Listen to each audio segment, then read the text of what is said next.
ഷാനവാസിൻ്റെ അടുത്ത ബന്ധുക്കളോടും സുഹൃത്തുക്കളോടും സംസാരിച്ചപ്പോൾ അവരുടെ ഫാമിലിക്ക് ബിഗ് ബോസ് മത്സരത്തിൽ ഇനിയും ഷാനവാസ് പങ്കെടുക്കുന്നത് അല്ലെങ്കിൽ ഇത്തരത്തിലുള്ള ഒരു ഫിസിക്കൽ അറ്റാക്കിലേക്ക് പോകുന്നതിനെ ശക്തമായിട്ട് അപലപിച്ചിരിക്കുകയാണ്. കാര്യം അവർക്ക് പേടിയാണ് ഇങ്ങനെയുള്ളൊരു സ്ഥാനത്തേക്ക്, ഇന്നൊരു സ്ഥലത്തേക്ക് ഷാനവാസിനെ അയക്കാൻ അവർക്ക് പേടിയാണെന്നാണ് അറിയുന്നത്. നെവിനെ പോലെയുള്ള ആൾക്കാർ ഒരുപാട് ഷാനവാസിനെ അവിടെയിട്ട് ഉപദ്രവിക്കുന്നുണ്ട്.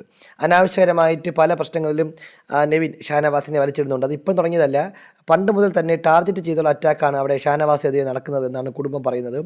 അപ്പോൾ ഇത്തരം ക്യാമറകൾ ഇത്രയും ഉണ്ടായിട്ടും മോഹൻലാലിനെ പോലെ ഒരാൾ വന്ന് പലതവണ പല ആവർത്തി വാർണിംഗ് കൊടുത്തിട്ടും ഇത്തരത്തിലുള്ള ഫിസിക്കൽ അസാൾട്ടിലേക്ക് കാര്യങ്ങൾ പോകുന്നത് ഒരു കാരണവശാലും അംഗീകരിക്കാൻ സാധിക്കില്ല എന്ന് ഉറപ്പിച്ച് പറഞ്ഞിരിക്കുകയാണ് നമ്മുടെ അദ്ദേഹവുമായി അടുത്ത ബന്ധമുള്ള സുഹൃത്തുക്കളും ഷാനവാസിൻ്റെ ആർമിയുമെല്ലാം.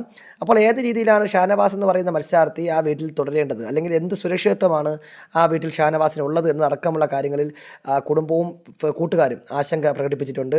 എന്തായാലും ഷാനവാസ് ഇനി ബിഗ് ബോസ് വീട്ടിലേക്ക് വരികയാണെങ്കിൽ ബിഗ് ബോസ് ടീം അംഗങ്ങൾ കൂടുതൽ അദ്ദേഹത്തിൻ്റെ കാര്യത്തിൽ ശ്രദ്ധ കൊടുക്കണമെന്നും ഇത്തരത്തിലുള്ളൊരു സംഭവങ്ങൾ ഇനി ഒരിക്കലും ആവർത്തിക്കാതിരിക്കാൻ പ്രത്യേകം ശ്രദ്ധിക്കണമെന്നുമൊക്കെ ഫാമിലി ആവശ്യപ്പെടുന്നുണ്ട്. എന്തായാലും എല്ലാവർക്കും സങ്കടകരമായിട്ടുള്ളൊരു വാർത്ത തന്നെയാണ്. കാര്യം ഷാനവാസിനെ ഇങ്ങനെ ഓൾറെഡി വയ്യാത്ത അത്യാവശ്യം ഫിസിക്കൽ ഇഷ്യൂസ് ഉള്ള ഒരാളെ ഇങ്ങനെ ഇട്ട് ഉപദ്രവിക്കുക, അല്ലെങ്കിൽ ഭയങ്കര പിടിവലി, തള്ള്, അങ്ങനെയൊക്കെയുള്ള കാര്യങ്ങൾ ചെയ്യുക എന്ന് പറയുന്നത് ഒരു കാരണവശാലും ഒരിക്കലും അംഗീകരിക്കാൻ സാധിക്കുന്ന ഒരു കാര്യമായിട്ട് തോന്നുന്നില്ല. അപ്പോൾ ആ ഫാമിലിക്കും അല്ലെങ്കിൽ കൂട്ടുകാർക്കുമുള്ള അതേ കൺസേൺ തന്നെയാണ് ഈ ബിഗ് ബോസ് കാണുന്ന സാധാരണക്കാരായ പ്രേക്ഷകർക്കും ഉള്ളത് എന്ന് വ്യക്തമാവുകയാണ്. എന്തായാലും കൂടുതൽ വിവരങ്ങൾക്കായി കാത്തിരിക്കാം. ബിഗ് ബോസുമായി ബന്ധപ്പെട്ട എക്സ്ക്ലൂസീവ് ലൈവ് അപ്ഡേറ്റുകൾക്കായി നമ്മുടെ ചാനൽ സബ്സ്ക്രൈബ്